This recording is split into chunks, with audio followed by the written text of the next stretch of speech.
Today we're going to study the second component of the periodontium, that is the periodontal ligament. Periodontal ligament is a soft specialized connective tissue. It occupies the area between the root of the tooth and the walls of the alveolar socket. It is derived from the dental follicle. Dental follicle basically contains the developing tooth. Periodontal ligament is continuous with the connective tissue of the gingiva above the alveolar crest. Alveolar crest is the highest point of the alveolar bone. It is also continuous with the dental pulp at the apical foramen. As you can see in this diagram, this whole area is the alveolar bone, and this is the alveolar crest, which is the highest point of the alveolar bone.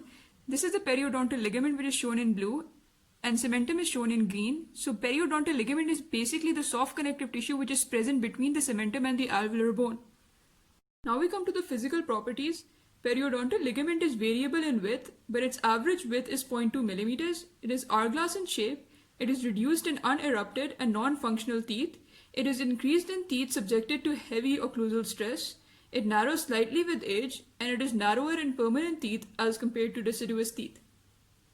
Periodontal ligament has various functions. It provides a support mechanism for the tooth as it cushions teeth against excessive occlusal forces, preventing damage to the blood vessels and nerves at the root apex. It maintains the functional position of a tooth by keeping the teeth in contact and prevents the tooth from drifting or tilting.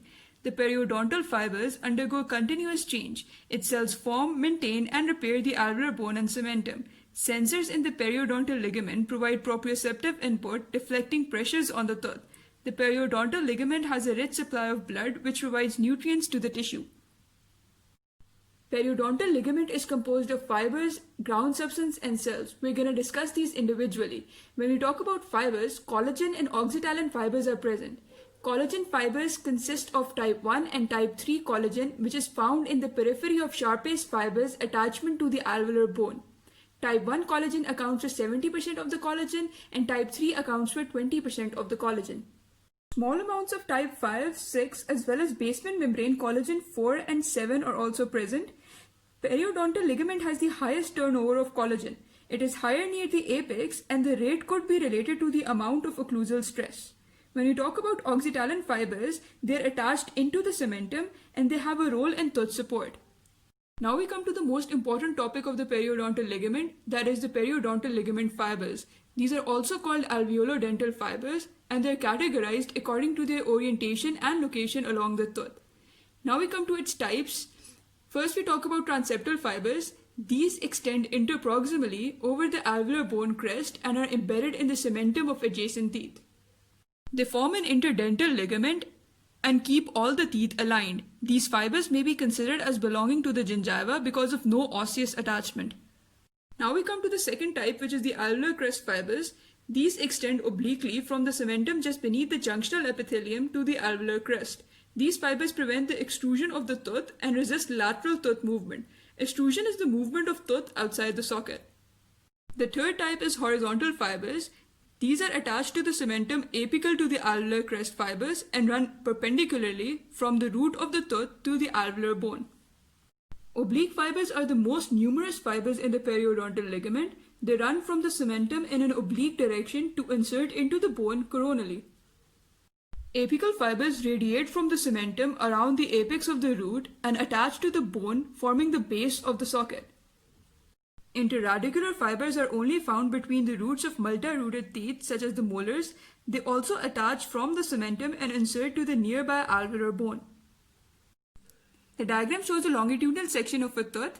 These are the transeptal fibers or the transeptal ligaments which connect the cementum of one tooth to the cementum of the adjacent tooth. Let us suppose that the dotted line represents the cementum of the adjacent tooth. These are the alveolar crest group of fibers which run in an oblique direction from the cementum. These are the horizontal group of fibers which run in a perpendicular direction. These are the oblique group of fibers which are the most numerous and run in an oblique direction. These are the apical group of fibers which form the base of the socket. These are the interradicular group of fibers which are basically present only in multi-rooted teeth such as molars and connect the cementum to the alveolar bone.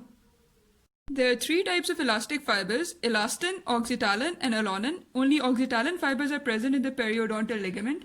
Oxytocin fibers are microfibrils which run parallel to the gingival group of collagen fibers. Their function has not yet been determined. Now, gingival ligament fibers are also present, but their detail will be discussed in the lectures regarding gingiva. Now we come to the cells of the periodontal ligament. Periodontal ligament is composed of many cells like fibroblasts, cementoblasts, osteoblasts, cementoclasts and osteoclasts, epithelial rest cells, and defense cells. We first discussed fibroblasts. Fibroblasts are fusiform cells with many processes. Their functions include secretion and turnover of fibers, regeneration of tooth-supporting apparatus, and adaptive responses of mechanical loading. Cementoblasts are the cement or cementum-forming cells which line the cemental surface and are cuboidal in shape. Osteoblasts are bone-forming cells which line the tooth socket and resemble cementoblasts. Cementoclasts and osteoclasts are the resorbing cells and they reside in Hauschup's lacuna. The epithelial rest cells are cuboidal cells which stain deeply and are close to the cemental surface. The defense cells include macrophages, mast cells, and eosinophils. Macrophages are involved in the elimination of dead cells. Now we come to the ground substance of periodontal ligament. 60% of periodontal ligament by volume is ground substance. Its main components include hyaluronate glycosaminoglycans, proteoglycans, and glycoproteins. Its functions include ion and water binding plus exchange, control of collagen fibrillogenesis and fiber orientation, tooth support plus eruption.